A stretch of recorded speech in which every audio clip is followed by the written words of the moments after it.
Employees with disabilities have more than just passion and talent on their side. They have the law. Federal and state laws protect all employees' rights to receive reasonable accommodation to allow them to perform the essential functions of their job. Welcome to Disability Inclusion and Accommodation in the Workplace, the podcast dedicated to creating empowered and welcoming professional settings for all employees. Eric Pines, an attorney with over 20 years in the field, educates disabled individuals, business owners, employers, HR officers, and fellow lawyers to engage in meaningful conversations on creating inclusive work environments that foster growth and success for all, irrespective of their challenges. Join this conversation and be part of the transformative movement towards inclusivity. Here's your host, Eric Pines.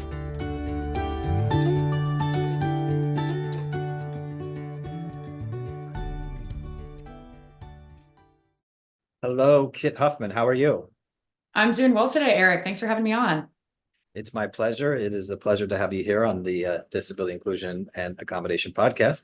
I wanted to just ask you a little bit about yourself and what you interviewed on an interview I had earlier. What prompted you to interview in that interview?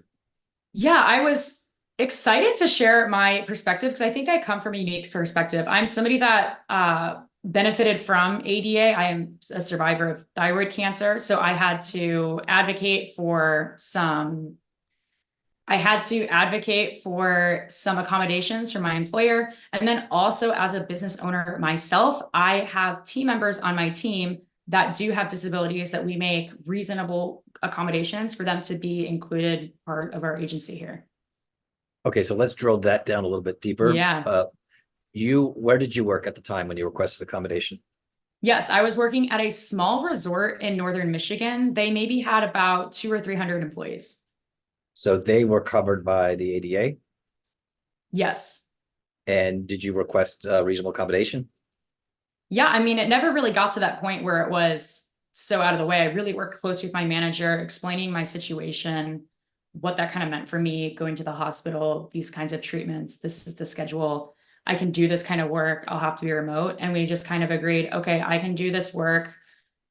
I can take on work from other people. Most of my work can be remote then, while my work that has to be done in person can be taken over by somebody else.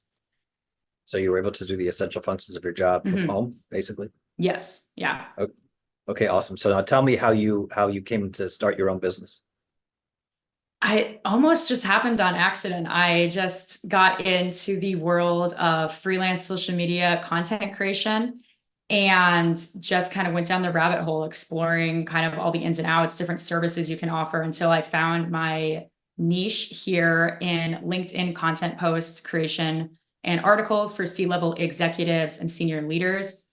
And then from there, I just started to grow my team of freelancers to help support and grow that. So how many employees do you have and how many freelancers approximately? I have no employees and I have 3 freelancers on my team. Okay, so that brings me to a question. How do you ever have a situation? Well, the ADA does not cover freelancers as far as I know. That is correct. Okay, so how do you deal with the fact? Have you ever had any of them request accommodation? I've never had somebody make a request for accommodations, but what was surprising and what also invited me to share more of my experience in our initial interview was the fact that I had a team meeting with my entire team.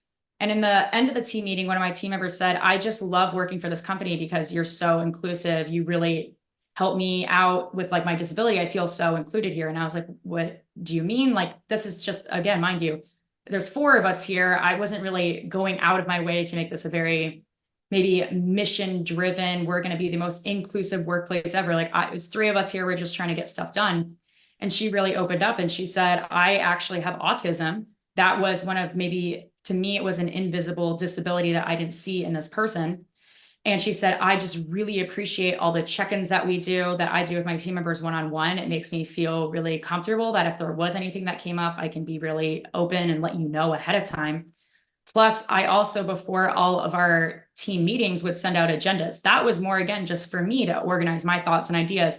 But for her, that meant so much because she said before, when she worked at other companies, she would just get so nervous and anxious before these calls. But a team agenda, a team meeting agenda really helped her like get that clarity, get that focus, and really calm her nerves before getting on a team call. So you didn't even know she was disabled, you're saying, correct? No, I did not. And when she told you she was disabled and you were accommodating her already, your reaction was?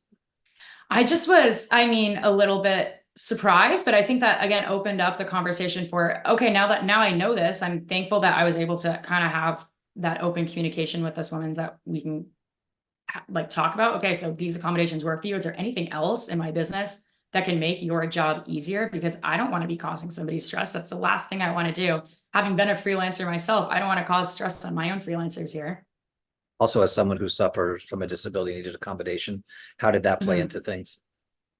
Well, I think it just goes back to the humanness of all of us. And I think that if you just approach somebody with openness, grace, compassion, understanding, and being like, your situation, maybe long-term, short-term, whatever it is different than what it is for me. And like, how can I help you? What can I do to help you to make this easier? And for something that is small, at least for my situation here, is consistently still doing those meeting agendas, consistently keeping that like open communication with check-ins. That's something that with especially ADA, their kind of thing is like, quote, undue hardship.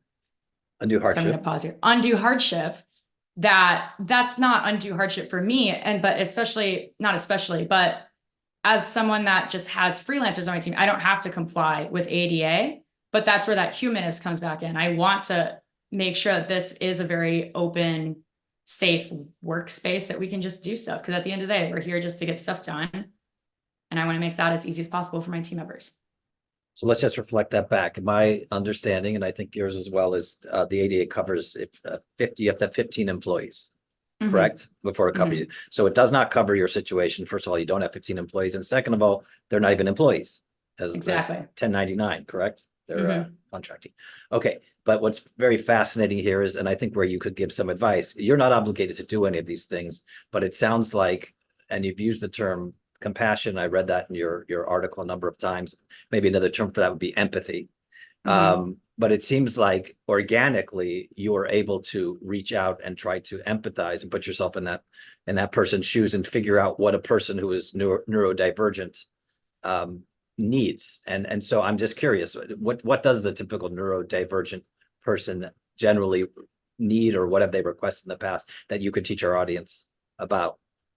Well, I definitely can't speak for all people that are neurodivergent. And I think that even people that with specific neurodivergent conditions or it's going to be different for everyone. So I think it's really just, if somebody opens up to you and says, I have this condition, just ask them, what can I do to help you? Don't make assumptions. Don't just say all people that have this need this, this, and this. You can make suggestions. Maybe in the past we've done this. Would that be beneficial to you? Or this is what we can do. But I think really just opening that conversation up, being like, and listening to them, hearing what they have to say. And maybe that's shifting things every 3 months, maybe every 6 months, but having that kind of line of communication open to make sure that everyone is feeling comfortable and everyone is getting the support that they need. So it's interesting. I actually have an interview series on neurodivergence. I'll just read you quick the definition of neurodivergent, because your answers was spot on. Neurodivergent is a very broad term. The definition is that I'm reading off the internet is a person on the autism spectrum, or more generally, to someone whose brain processes information in a way that is not typical of most individuals, which can include many different things. It can include ADD, ADHD, things that are extremely prevalent in our society. And I want to point out that your point is, someone could say they're neurodivergent, but that's not immediately going to tell you how you can accommodate them. You have to, it appears, what I'm hearing from you is you have to ask them, figure out where they're coming from and find out what it is that they need to be accommodated. Is that pretty much the gist of what you're saying? Okay. All right. Wonderful. So now that we've talked, about different types of accommodations and accommodations that you've requested, that people requested from you. Tell me a little bit about, just in general, what inspires you as a leader. And clearly, from what I've seen, you're a leader in your field, and you're growing and making strides, and are extremely impressive.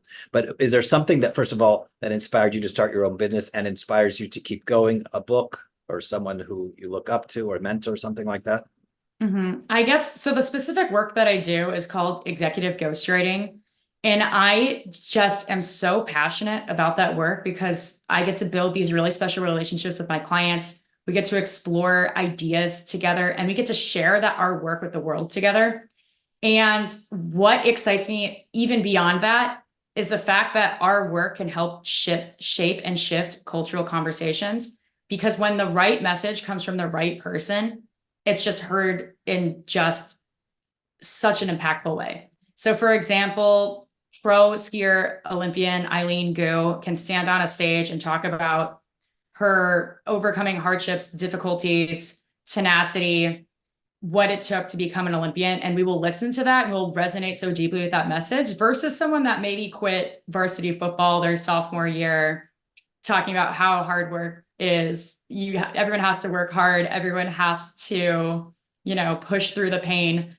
So it's really when magic can happen when you're pairing a strong, beautiful message with the right person that can just inspire audiences and impact change. That's beautiful. How do you do that in your business? How's that affected in your business? Mm-hmm. So it really just comes down to kind of going back to our original conversation, like really getting to know my clients. And that comes from deep conversations and trust. I think of like our conversations, some of my clients have called them like therapy sessions, almost like we'll get to know who you are currently, where you were in your previous career, how that led to the present, and where you want to go, your vision for the future of the company, the industry. And then we get into the nitty gritty. And this is where clients have said, I've never thought about that way. I've never thought of my marriage that way. I've never thought of this aspect in my industry this way. And together we'll just really get through those thoughts and put that onto paper so that we can spark some conversations through our ideas. That's amazing. So is there a particular book or a particular person that has inspired you? I have a mentor, Pollyanna Reed. She's a celebrity ghostwriter, and she really inspires me. She's been like my right-hand woman through learning this incredibly interesting, quiet industry of ghostwriting. She inspires me a lot. I really look up to her. That's amazing. Okay. Well, it's been an absolute pleasure interviewing you and having you share your story and the story of your, I should say, not your employees, but your contractors who work under you. And I really enjoyed having this time to speak together. Thank you so much, Eric. I really appreciate being on here and sharing my story with everyone here too. That was a really great interview with Kit Huffman of Seneca Agency. We learned a lot about what it means to accommodate people who are not covered by the ADA or the law, dealing with, in this specific case, those who are freelancing. We live in a world today where many people, if not a majority of people, are freelancing and working from home or doing things on their own. And so the question is, how do those people get accommodated when the law is not necessarily protecting them? I think the answer we heard, it was through being a sensitive employer, and Kit herself, having had a disability and go through her own requests for accommodations, was a good example of somebody who's empathetic and sympathetic and worked specifically with the people who work with them to make sure that they have what they need. We also learned a little bit about dealing with neurodivergent employees, a topic that we hopefully will go much more into in the future. Hope you enjoyed the podcast. Take care.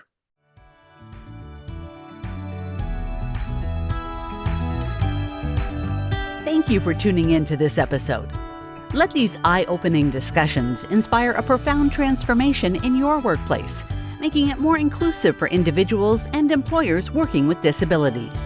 Keep listening to more episodes at pinesfederal.com and gather valuable insights and resources to break down barriers and end workplace discrimination.